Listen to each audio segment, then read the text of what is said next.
Bismillahirrahmanirrahim. Assalamualaikum warahmatullahi wabarakatuh. Waalaikumsalam warahmatullahi wabarakatuh.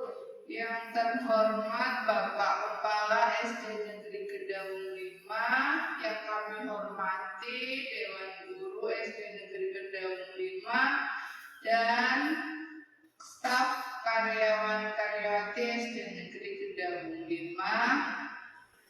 Baik, di sini saya akan memperkenalkan diri. Saya Rahmawati, calon guru penggerak angkatan 9 dari SD Negeri Kedaung 5. Kali ini saya akan menyebarkan pemahaman atau diseminasi dan pengalaman penerapan budaya positif.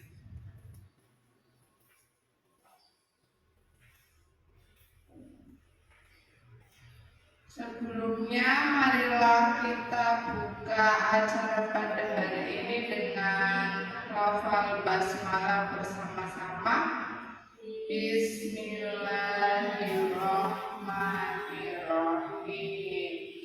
Baik, di sini saya memperkenalkan fasilitator saya, yaitu Listiani Dabayati. Kemudian pengajar praktik saya yaitu Ratna Utapiningsih.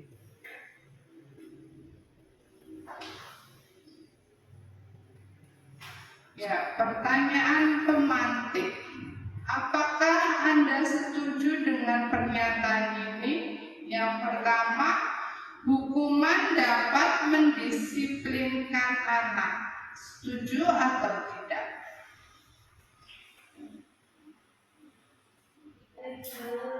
Setuju.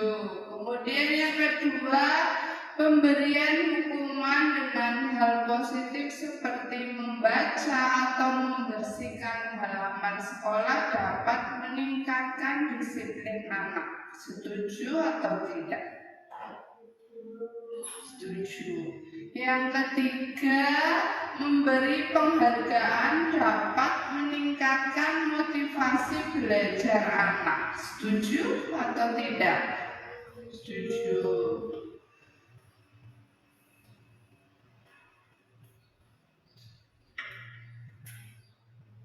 Jadi pada sesi kali ini saya akan menyampaikan 6 materi yang sudah saya dapatkan dalam pendidikan guru penggerak.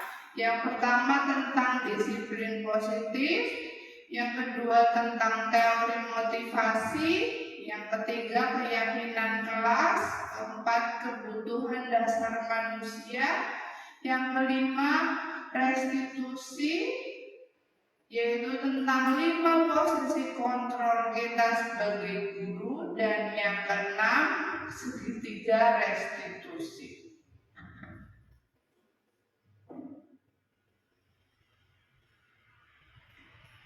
Ya, untuk eksplorasi konsep pembelajaran yang pertama yaitu tentang disiplin positif dan nilai-nilai kebajikan universal.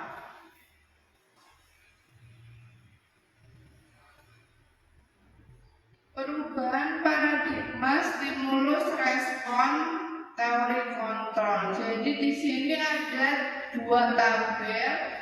Yang pertama stimulus respon dan yang sampingnya itu teori kontrol. Nah, kita bisa membedakan. Kalau dalam stimulus respon itu kita mencoba mengubah orang agar berpandangan sama dengan kita. Tapi dalam teori kontrol itu kita berusaha memahami pandangan orang lain tentang dunia. Terus yang kedua, perilaku buruk dilihat sebagai suatu kesalahan. Tapi dalam teori kontrol, semua perilaku itu memiliki tujuan. Yang ketiga, orang lain bisa mengontrol saya, tapi dalam teori kontrol Anda tidak bisa mengontrol mengontrol orang lain. Yang keempat, pemaksaan ada pada saat rujukan gagal. Dalam teori kontrol, kolaborasi dan konsensus menciptakan pilihan-pilihan baru. Dan yang terakhir, model berpikir menang atau kalah. Tapi dalam teori kontrol, model berpikirnya menang dan menang.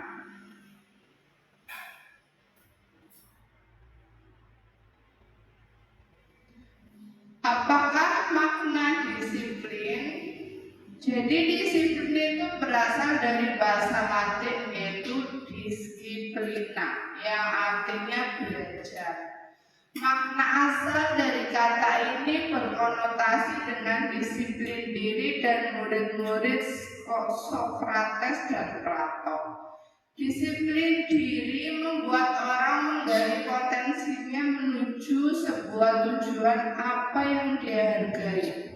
Namun dalam budaya kita, makna kata disiplin telah berubah menjadi sesuatu yang dilakukan seorang pada orang lain untuk mendapatkan kepatuhan.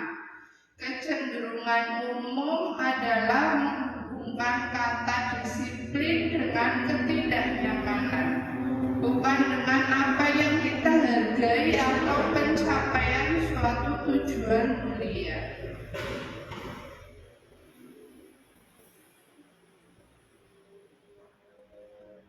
Nilai-nilai kebajikan universal ini dapat kita lihat dalam kurikulum Merdeka, yaitu tertuang dalam profil pelajar Pancasila. Yang pertama, beriman dan bertakwa kepada Tuhan Yang Maha Esa dan berakhlak mulia, mandiri, bernalar kritis, berkebudayaan global, gotong royong, dan kreatif.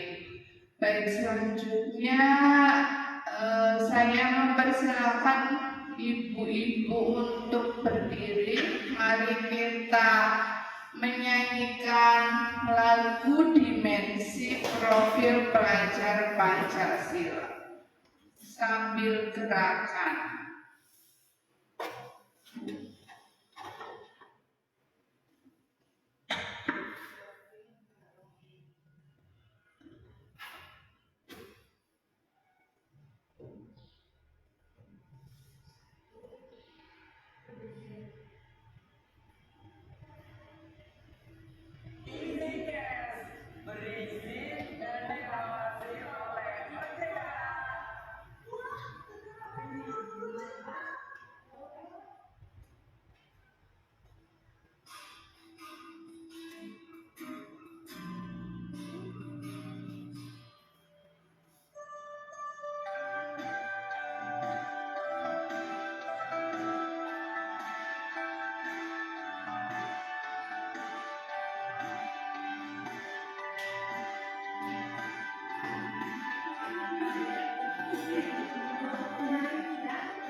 Baik, selanjutnya yaitu pembelajaran kedua tentang teori motivasi, hukuman, dan penghargaan serta restitusi.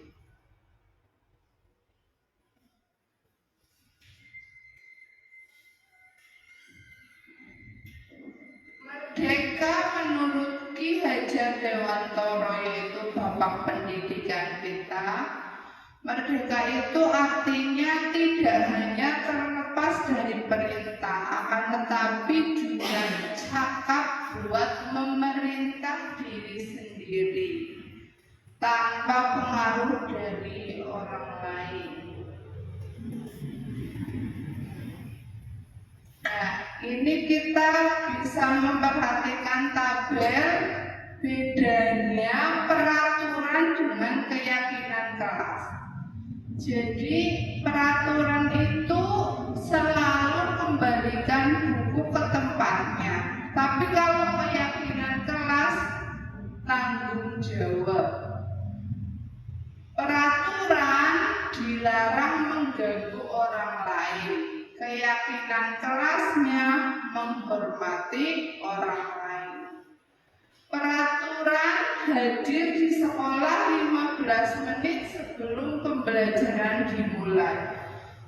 Keyakinan kelasnya menghormati orang lain, berkomitmen. Kemudian dilarang melakukan kekerasan. Keyakinan kelasnya keselamatan, menghormati orang lain. Dilarang menggunakan narkoba. Untuk keyakinan kelasnya adalah kesehatan. Kemudian peraturan bergantian atau menunggu giliran. Itu keyakinan kelasnya menghormati orang lain atau bersabar. Peraturan gunakan masker berarti keyakinan kelasnya tentang kesehatan, keselamatan.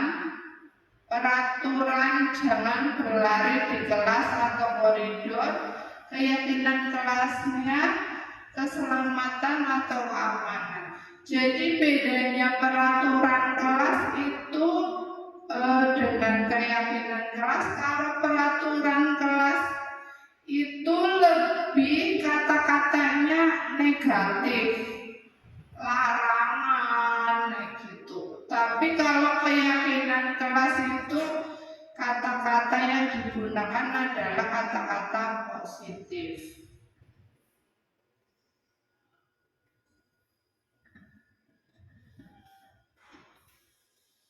Selanjutnya dihukum oleh penghargaan. Penghargaan itu ternyata bisa menurunkan kualitas.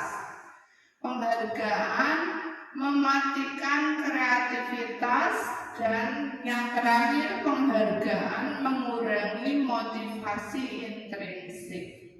Jadi tidak selamanya penghargaan akan memberikan pengaruh yang baik buat peserta didik.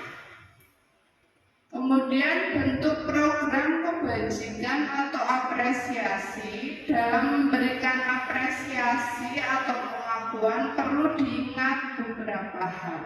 Beri pengakuan secara khusus, secara pribadi. Semua murid harus diberikan apresiasi dengan cara bergantian. Kemudian konsisten dan fokus pada proses, jangan pada hasilnya.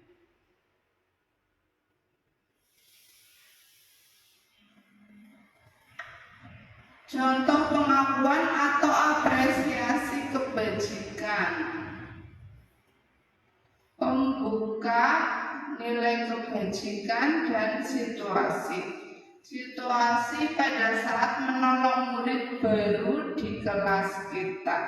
Pembuka, kemarin saya perhatikan nilai kebajikannya berarti rasa empatimu besar sekali. Jadi kalau nilai kebajikan lebih ke karakter yang dimiliki oleh peserta didik itu. Kalau situasi berarti keadaan yang ada di kelas.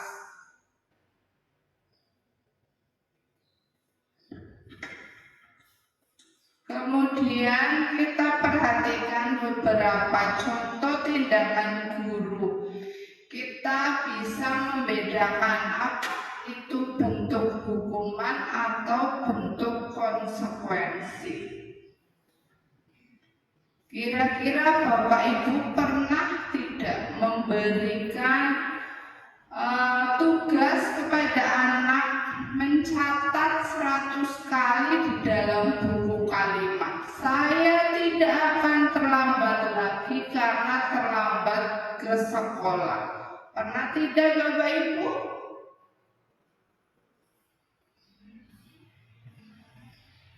Pernah? Belum pernah. Kalau itu adalah bentuk hukuman, ya.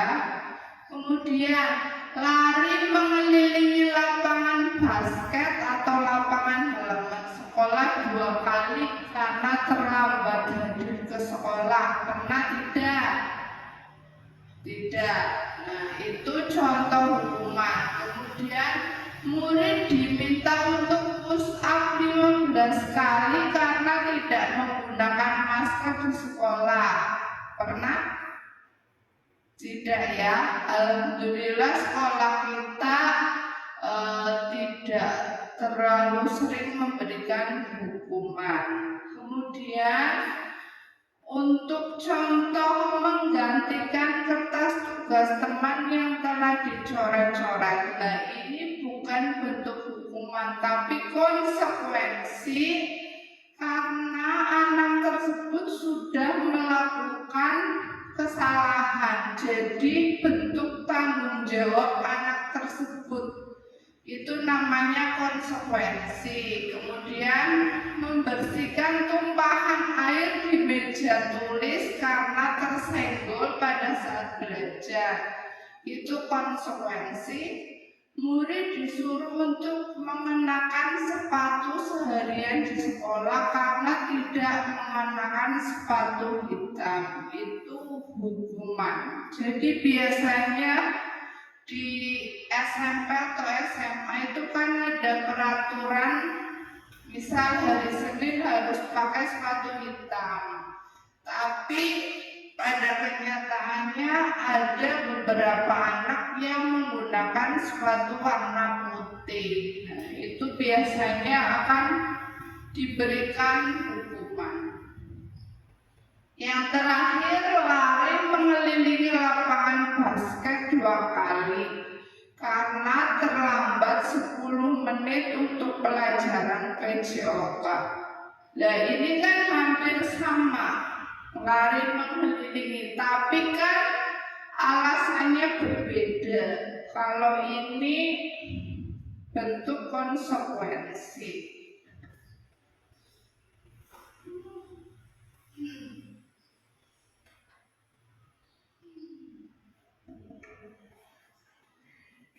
Ya, selanjutnya perbedaan hukuman dan konsekuensi.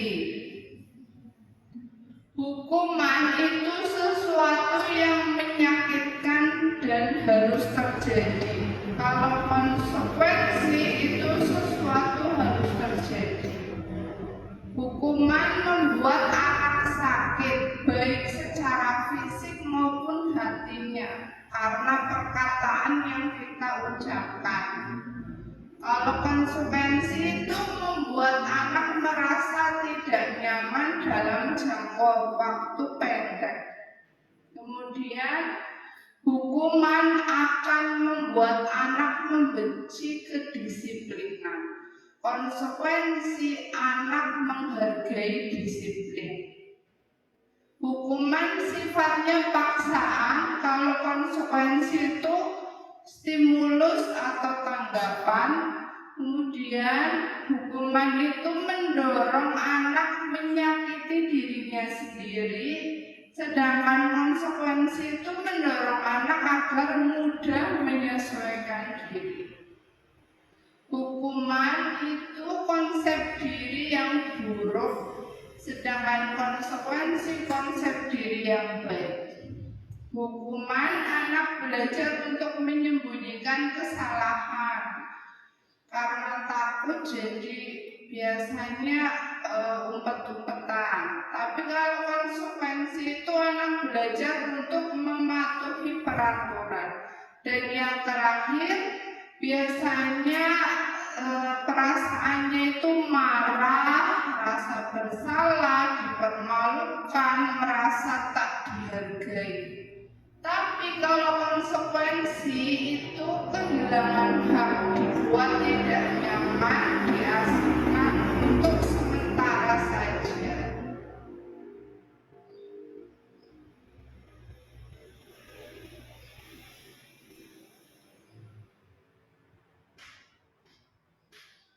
Kemudian ada perbedaan lagi antara hukuman, konsekuensi, dan restitusi. Di sini saya mencontohkan beberapa saja.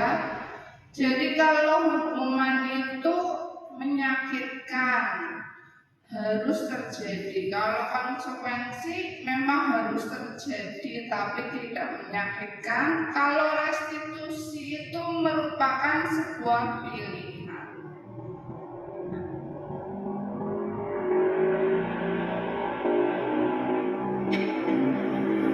Selanjutnya pembelajaran yang keempat yaitu tentang kebutuhan dasar manusia dan dunia berkualitas. Nah, ternyata kita sebagai manusia itu memiliki 5 kebutuhan dasar manusia. Yang pertama ada rasa kasih sayang dan rasa diterima, kesenangan, penguasaan, kebebasan, dan bertahan hidup atau survival.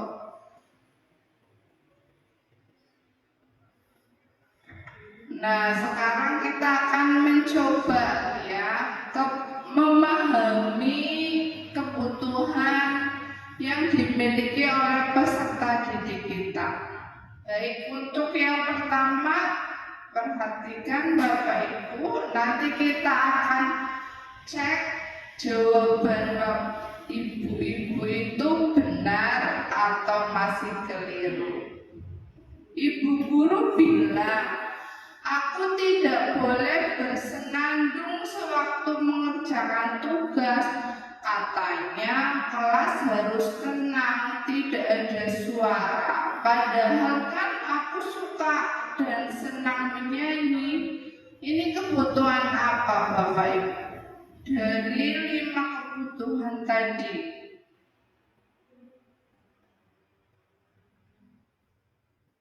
Nah, dari 5 kebutuhan ini, yang soal pertama kebutuhan apa kira-kira? Jadi dia suka bersenandung, tapi sama gurunya tidak boleh. Kebutuhan apa yang tidak terpenuhi oleh anak tersebut?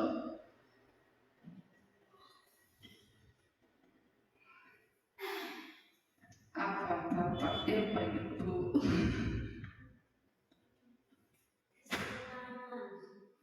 Ya, kesenangan. Kita kunci jawabannya ya, nanti kita cek. Selanjutnya pertanyaan yang kedua, ibu guru tidak menyapaku hari ini, padahal aku pakai jepit rambut baru. Kira-kira kebutuhan apa yang dibutuhkan oleh anak tersebut? Dia pengen diperhatikan, ya, kasih sayang dan rasa diterima. Kemudian pertanyaan keempat, aku bosan, masa belajarnya cuma gitu-gitu aja, dengerin ibu guru aja. Kebutuhan apa yang diinginkan oleh anak tersebut? Dia bosan di kelas. itu aja, tak ada variasinya. Kesenangan. Oke, kita yang terakhir.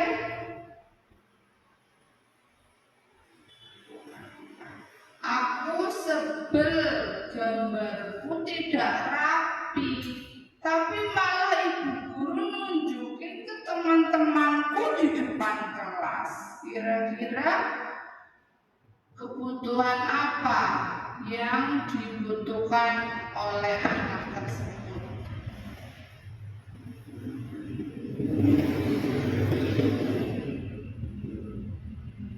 Apa? Terakhir ini. Jadi gambarnya jelek tapi malah kurang bagus, tapi malah diperlihatkan sama ibu gurunya di depan kelas. Kebutuhan apa?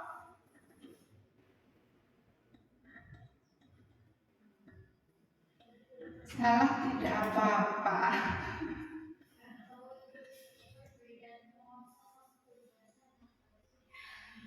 Penguasaan atau kebebasan, ya antara itu ya. Kita cek jawabannya.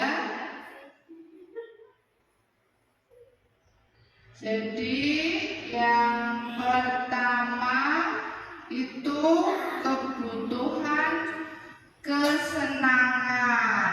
Ya betul sekali ya Bu Ingga, tepuk tangan buat Bu Ingga. Kemudian yang kedua itu kasih sayang dan rasa diterima. Betul sekali Bu Fenty, tepuk tangan. Dan yang ketiga kebebasan. Jadi memang bingung antara kebebasan dan kesenangan. Kemudian yang terakhir penguasaan. Betul sekali Bu Siska, tepuk tangan Bu Siska.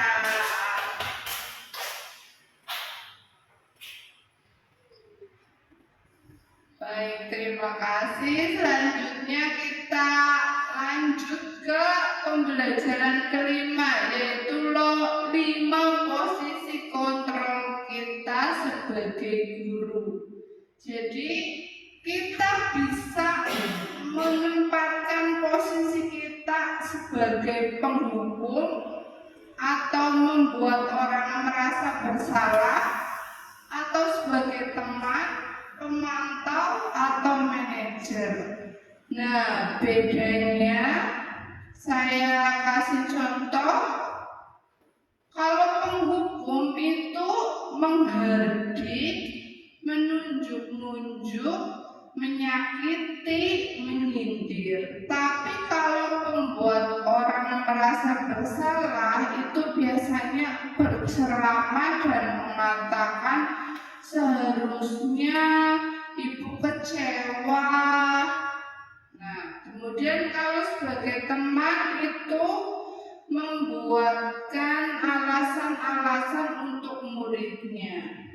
Untuk pemantau, menghitung dan mengukur. Dan untuk manajer mengajukan pertanyaan-pertanyaan. Jadi kalau bisa Bapak Ibu, kita sebagai guru harus bisa menempatkan sebagai posisi manajer. Karena kalau sebagai manajer itu membantu murid untuk menyelesaikan permasalahannya. Jadi tidak hanya menyalahkan murid saja. Nah, untuk pernyataan-pernyataannya, saya kecewa sekali dengan kamu. Nah, ini posisi sebagai pembuat orang merasa bersalah. Kamu tidak pernah benar melakukannya. Ini sebagai penghukum.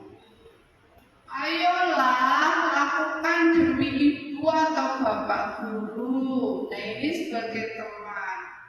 Kemudian apa apakah kamu mau mendapatkan stiker bintang hari ini? Nah, ini sebagai pemantau. Nah, ini kalau yang paling baik itu bagaimana kamu bisa menyelesaikan masalah ini? Ini sebagai posisi manajer. Dan kalau kamu selalu yang paling terakhir, berarti kan seperti menghardik. Nah, ini posisinya sebagai penghukum. Yang terakhir tentang segitiga restitusi.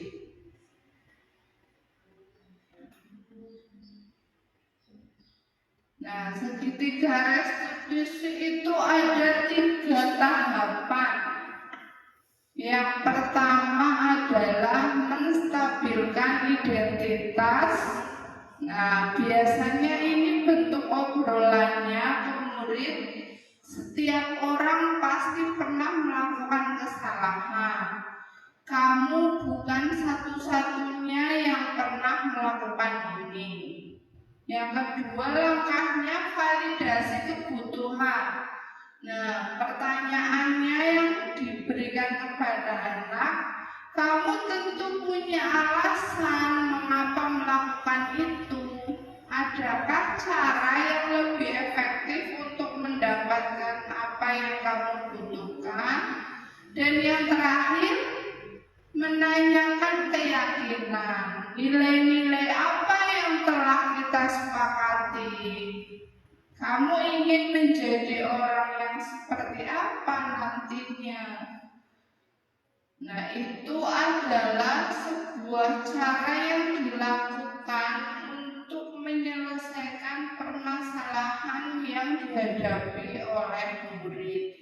Nah, saya sedikit berbagi pengalaman penerapan segitiga restitusi yang sudah saya praktekkan bersama murid saya. Selamat menyaksikan. Kasus 1 yaitu tentang Zian terlambat datang ke sekolah.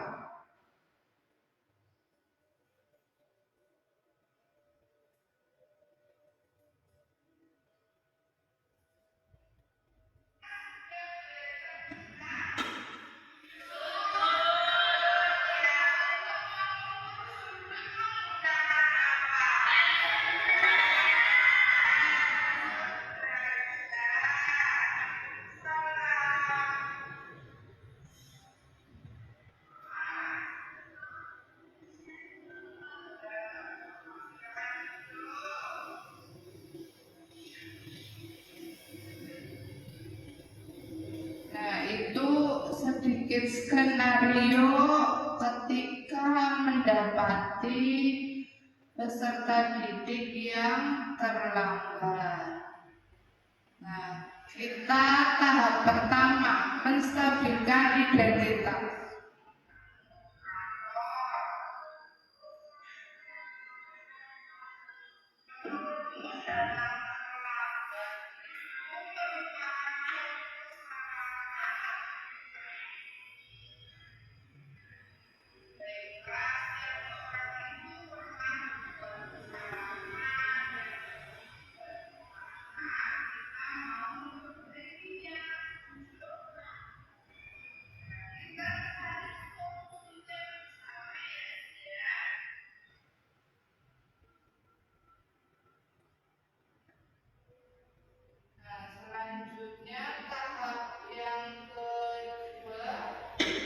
Yaitu validasi tindakan yang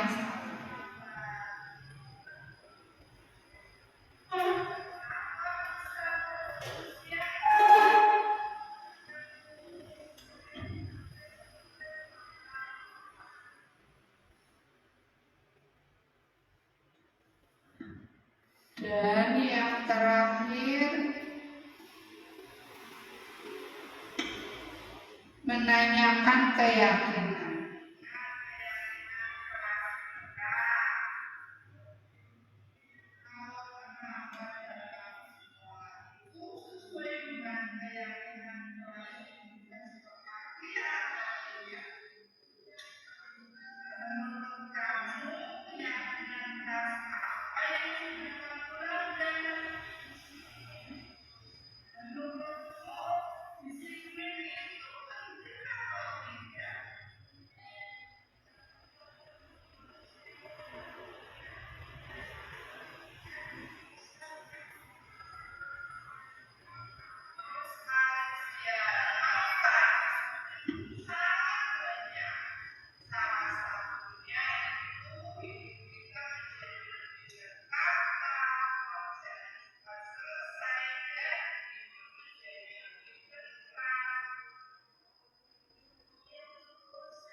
Ya, demikian contoh penerapan segitiga restitusi yang sudah saya praktekkan bersama murid saya, dan itu hanya satu contoh saja ya. Untuk kasus kedua hampir sama penanganannya dengan 3 langkah dalam segitiga restitusi.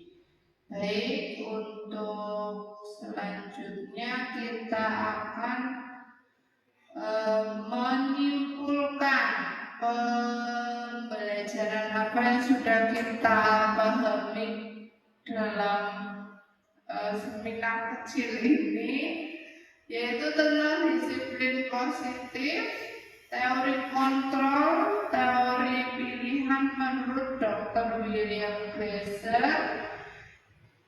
Nah, di sini kita sudah belajar tentang makna disiplin, teori motivasi, kemudian segitiga restitusi, 5 posisi kontrol, dan 5 kebutuhan dasar manusia. Nah, untuk terakhir sebagai penutup, kita menyanyikan lagu anti bullying. Silakan Bapak Ibu berdiri, ada gerakannya, nanti sambil gerak sambil nyanyi.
terima kasih ibu-ibu sudah menyempatkan waktunya dalam kegiatan diseminasi yang sudah saya sampaikan tadi. Semoga memberikan manfaat untuk kita semua.